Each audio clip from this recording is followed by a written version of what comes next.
ঈদ মোবারক সবাইকে। ঈদের অনেক অনেক শুভেচ্ছা। আশা করি সবাই ঈদে অনেক অনেক মজা করলে। আমিও অনেক মজা করেছি। তবে বাড়িতেই ছিলাম, বাইরে কোথাও যাইনি কারণ ভীষণ গরম পড়ছিল।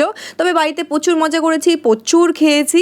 ঈদের দিন সকালে সবথেকে আমার কাজ থাকে ভোরবেলায় ঘুম থেকে ওঠা, কারণ ঈদের দিন ভোরবেলায় ঘুম থেকে না উঠলে মা প্রচুর বকা দেয়। তাই ভোর ভোর ঘুম থেকে উঠে রান্নাঘরে চলে এসেছি মায়ের সাথে রান্না করতে।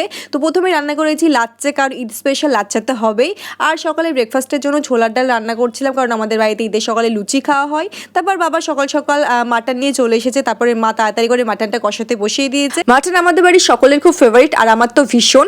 আর ঈদের দিন আমি দেখতেই পাচ্ছি কত কাজে ব্যস্ত, আমার প্রচুর প্রচুর কাজ থাকে। স্পেশালি কাজ থাকে সমস্ত ঘরের বেডশিটগুলো চেঞ্জ করে নতুন নতুন বেডশিট পেতে দেওয়া। তারপর আমি ডাইনিং টেবিলের কভারটাও চেঞ্জ করে নতুন একটা কভার লাগিয়ে দিয়েছি। আবার চলে এসেছি রান্নাঘরে লুচি বেলতে। ঈদের দিন ব্রেকফাস্টে আমরা লুচি আর ছোলার ডাল খাবো, আর সুন্দর সুন্দর ফুলকো ফুলকো লুচি ভেজে নিচ্ছি। হ্যাঁ, দুপুরে কিন্তু বিরিয়ানি হবে। একটা কথা তোমাদেরকে বলে দিই, ঈদ মানেই আমার আগে মনে পড়ে বিরিয়ানি। বিরিয়ানি ছাড়া আমি ঈদ ভাবতেই পারি না।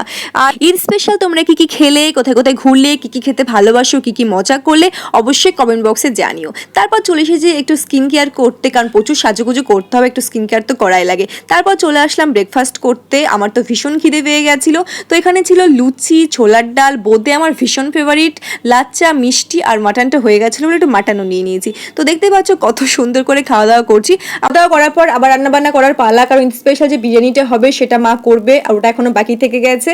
তো মায়ের হাতের বিরিয়ানি দারুণ লাগে, মা ফাটাফাটি বিরিয়ানি বানাই। তো চিকেনটা রান্না আমি করছিলাম, মা বিরিয়ানি করলেও চিকেনটা রান্না করতে আমি একটু হেল্প করছিলাম। আর ঈদের দিন কোথাও আমার ঘুরতে যেতে ভালো লাগে না, কারণ রাস্তাঘাটে এত ভিড় থাকে, তার জন্য ইচ্ছা করে না। বাড়িতে রান্নাবান্না করে প্রচুর খাওয়া দাওয়া করি, সবাই খুব মজা করি। আমাকে রান্নাবান্না করতে দেখে ভাই বললো সে একটু রান্নাবান্না হেল্প করবে, আর ও রান্না করতে বেশ ভালোবাসে। তারপর বিরিয়ানি রান্না করার জন্য যে সমস্ত মশলাগুলো লাগবে সেগুলো ভাই ঠিকঠাক করে রাখছিল। তো রান্নাবান্না শেষ, এবার সাজুগুজু করার পালা। ঈদের দিন আমি এই সালোয়ার পিসটা পরেছিলাম, এটা মিন্ত্রা থেকে কিনেছি, আমার ভীষণ পছন্দ হয়েছিল। পিঙ্ক যদিও আমার খুব একটা ফেভারিট কালার না, আর খুব একটা সালোয়ার পরাও হয় না পিঙ্ক কালার, কিন্তু এই সালোয়ারটা এত ভালো লেগেছিল যে আমি কিনে নিয়েছিলাম, আমার খুব সুন্দর ছিল।